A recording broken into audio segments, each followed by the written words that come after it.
As a soldier and as a man, I look forward to watching you fight bravely.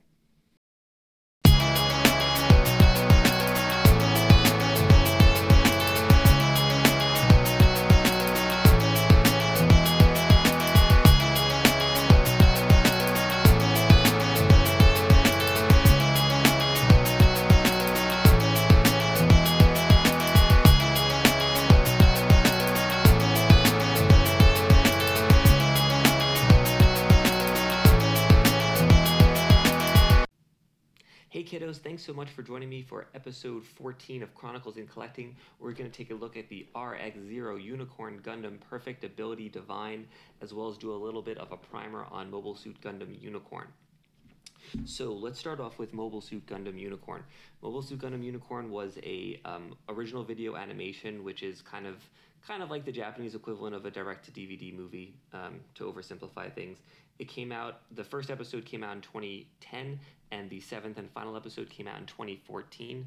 And as someone who was following those OVAs and buying them as they came out, it was a long wait in between episodes. I think it was originally supposed to be 6, then it became 7, and it seemed like the time in between them got longer and longer between each one as I kind of anxiously awaited them. But what's the story about? Well, this will be a continuation of our Gundam Primer series. We did the original Mobile Suit Gundam with a RX-7D8 and Zaku 2 unboxing. We did Gundam 83 Stardust Memory. We did Zeta Gundam, Double Z Gundam, and Char's Counterattack. So Mobile Suit Gundam Unicorn is the next one in line.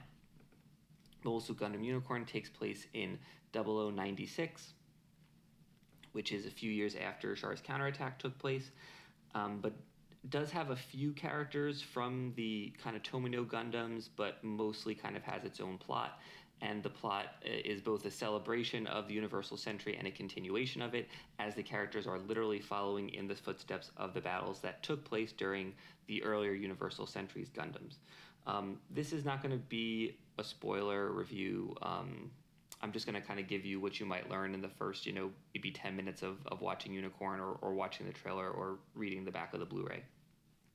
So you have a character named Banagher Lynx. He works, he goes to school for Anaheim Electronics, which is kind of the main company that makes all of the different Gundam mobile suits. Before we meet him, we're actually go back to the beginning of the Universal Century, Universal Century 00, and we see that there is a signing of this charter that sort of has the new laws for the Universal Centuries, kind of like a 10 Commandments sort of thing, and there's a terrorist attack. Everything's destroyed, many people are killed, and you see sort of one man kind of floating in space. Kind of fast forward, 96 years later, we meet Banagher, and kind of introduced to a situation. This is, like I said, some years after Char's Counterattack. The only, maybe we see a few characters from the original kind of Gundam series, but the only character who's kind of really recurring is Bright Noah, who is still leading the Londo Bell task force. We're also introduced to the sleeves, which are the Zeon remnants. So on one side we have the Earth Federation, Londo Bell, Bright Noah. On the other side we have the sleeves, Neo Zeon, and the Grand Sierra's ship. Basically, we find out that the Neo Zeon remnants are going to be given this item called Laplace's box. We don't know anything about Laplace's box or what it is, but we do know that it was able to give this group called the Vist Foundation, who is associated with Anaheim Electronics, great prosperity through the Universal Century, and that it has, some sort of secret or special thing about it that could change the entire world. Naturally, Laplace's box is presented in the form of a Gundam, which makes sense. It eventually finds its way into Banagher's hands, who is one of the main characters, and the story sort of takes off from there. I would highly, highly, highly recommend Gundam Unicorn. A lot of people, don't like it because it, I think, kind of thematically and maybe visually kind of differs from a lot of the other Universal Century Gundams. I think, typically Universal Century is seen as one of the more grounded Gundams. Even though they're in these giant mobile suits, I think they're kind of supposed to kind of obey kind of the laws of physics and stuff like that. And remembering that the original Mobile Suit Gundam was actually created to be a little bit of a contrast from the super robot shows of that era, where, you know, there's like some kid and he gets this like magical robot that's super powerful and he goes and fights crime. You know, in contrast to that, the Mobile Suit Gundam was part of a military. They were, you know, it was a prototype that they were using for mass production. You know, everything had model numbers and all this jazz. Gundam Unicorn is definitely a lot flashier than a lot of the other Gundams. There's a lot more sort of mystical, magical powers, lots of cool mobile suits. But I think it's really fun. You don't need to watch the other Universal Century Gundam to, I think, at least enjoy Gundam Unicorn. I've actually recommended it to people as their first Gundam, and a lot of people have liked it and gone on to watch other Gundams. But you're definitely going to get a full understanding of the show and a really appreciation for all of these like little minor details if you've watched all of Gundam up to then. And I would say specifically the shows you would want to watch are original Mobile Suit Gundam or the compilation movies, Gundam 83 or the compilation movie, Zeta and Double Z, and of course Char's Counterattack. Anyway, so that leaves us with the Unicorn Gundam. So let's take a quick look at some stats on this guy before we get to opening him up. Oh, and actually one last thing about Gundam Unicorn. It's streaming on Netflix. There's actually two versions of it. There's the OVA version that I mentioned before, which is 7 episodes. They're differing lengths, but they're between an hour, hour and a half. There's also a 22-episode series that came out in 2016. I believe content-wise it's mostly the same. Maybe there's like a few things cut, a few things added. I've never watched the TV show. I've watched the OVA multiple times. I've heard the TV show isn't edited quite as right because they kind of had to end in some awkward places. I'd recommend the OVA. That's what's on Netflix. You know, definitely check it out. I think it's 7 hours of your time well spent.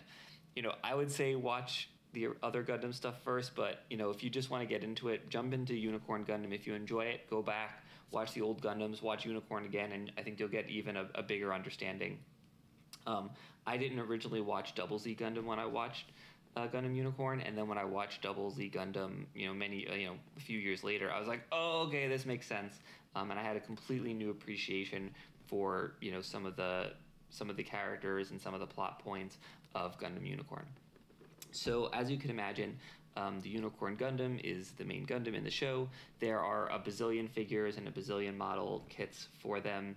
I think, you know, one of the things that makes the Unicorn so cool is it starts off in this like full white mode, and it has Unicorn, and then when it kind of goes into its destroyer mode, it has a variety of different modes. The Unicorn kind of splits out to have the more traditional Gundam horn, you know, that's kind of like this, and it also has a variety of different modes where its armor glows different colors.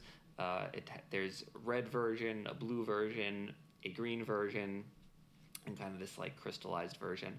We'll definitely be looking at some of the other Unicorn Gundams on this channel. There's some cool like glow-in-the-dark ones, so definitely look forward to that. This is actually depicting what's called the Unicorn Gundam Perfectibility Divine, which is actually not featured in the show Gundam Unicorn. The base figure is the same, but the weapons and some of the ornaments are different. And there's actually a few different Gundams that are represented by this figure. There's the Unicorn Gundam Perfectibility, which is also known as the Unicorn Gundam Full Armor Plan B. And that originated in an OVA called Mobile Suit Gundam Unicorn Perfectibility, which is sort of like an alternate take on one of the events of the OVA. And this aired, so they made this like giant life-size Gundam Unicorn in Japan, and then this kind of, I don't know if you'd say movie or video, kind of aired alongside it as part of that promotion. And of course you had to make a bunch of figures. And then, so you have the Unicorn Perfectibility. There's another version of the Unicorn called the Unicorn Gundam Full Armor version, which is featured at the very end of the last episode of Unicorn. And in the last episode, it's got all these cool weapons, and it's got these cool jetpacks and stuff like that. So if you basically took that and you combined it with the Unicorn Gundam Perfectibility, that is how you get the Unicorn Gundam Perfectibility Divine. This is actually a pretty fairly new figure. It came out in December 2020. It retailed for about 12,000 yen, so about 120 bucks. I picked it up for 195 bucks on one of the US sites. You could still get it for that much. Might be able to find it cheaper if you go looking for maybe a damage box one on eBay or some of the Japanese sites, but I just went with the new one. Anyway, with all that being said, this thing's got a ton of different weapons, so let's just dive into it. We're going to be doing a bunch of Unicorn Gundam openings. Like I said, it's one of my favorite shows. I always really enjoy it. Actually, both the dub and the sub are really good. I've watched both. I like watching the sub, obviously because I'm a purist, but there's so much action and stuff going on. It's actually fun to watch the dub the second time so you could actually pay attention to all of the insanity that's going on, and not have to kind of pay attention to the plot. So let's take a look at this. So yeah, as you can see, the figure takes up like 1/7 of all this, and look, there's even more weapons behind it. There's just so many weapons. Oh, I didn't know it even came with a little stand, probably because it needs something a little bit stronger to support all of these weapons. All right, so let's take a look. I'm sure that all of these weapons have like various different names in the novels and the model kits. I don't know all of them. I can tell you what are part of his sort of base unit and what are not part of his base unit. So let's start off with the figure.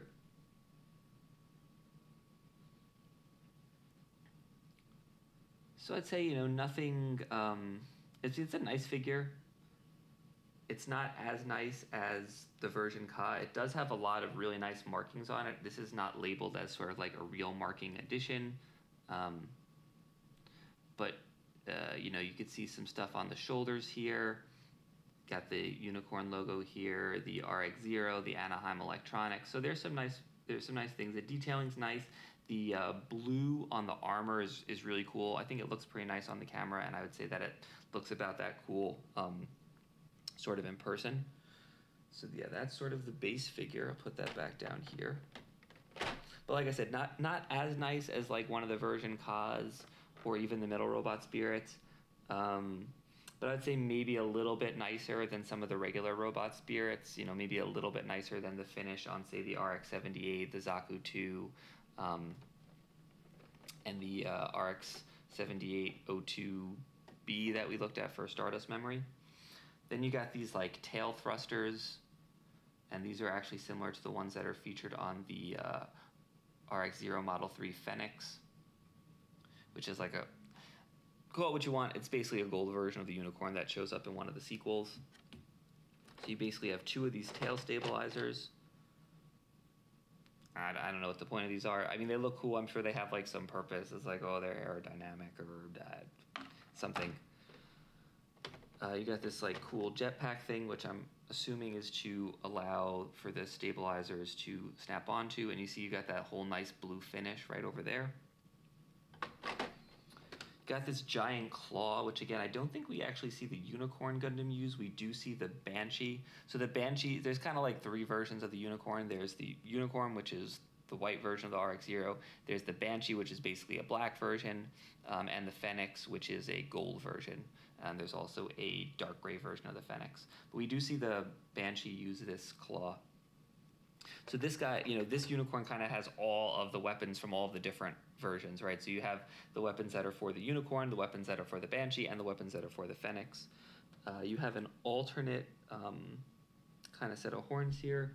Can never quite tell what the difference is between all of these. It's very slight.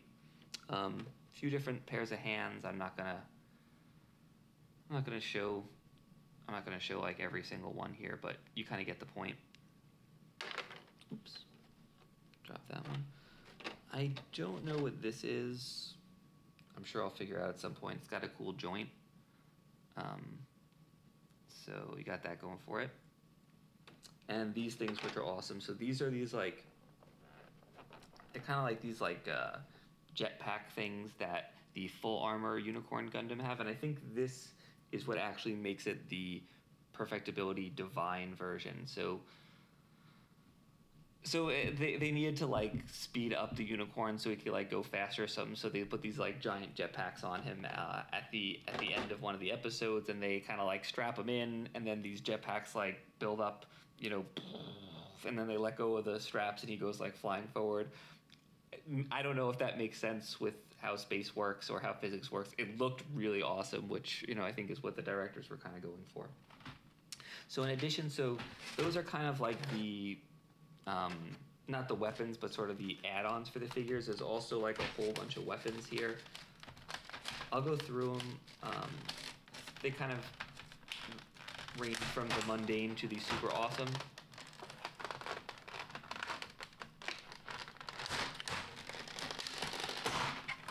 Oh god, I hope nothing went flying. Okay, so like I said, there's kind of like some more typical weapons. You kind of got this like bazooka here.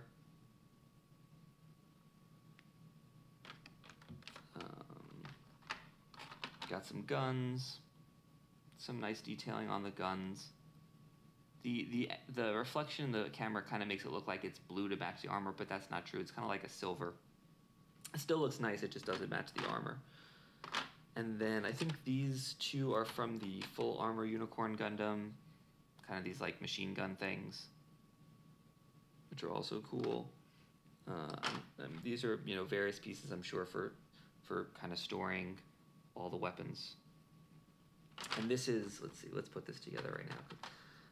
This is like this ridiculous, like crazy beam javelin thing that he has. This is probably the coolest weapon that comes with this kit, I think. Quite know how, oh, I think it goes like this.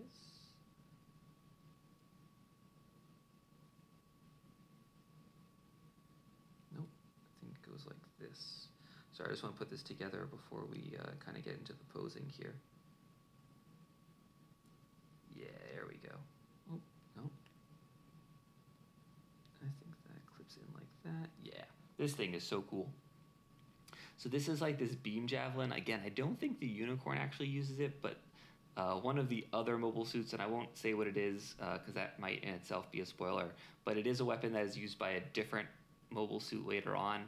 I did some reading about the Unicorn and its various weaponry before this, in preparation for this video, and some source, some guidebook or model kit says that this is actually a Unicorn weapon, but it was just given to that other mobile suit, which would make sense because the other mobile suit was kind of beat up and they just kind of repaired it with what they had laying around. I don't know why he didn't use this weapon. If he had it, I would definitely want to use it, but you know, I'm not a Gundam pilot, so what the heck do I know? Anyway, I'm going to take a quick pause, pose this guy, put him together, maybe compare him with some of the other Gundams from the Gundam crew that we've been looking at, and I'll be back in a few minutes.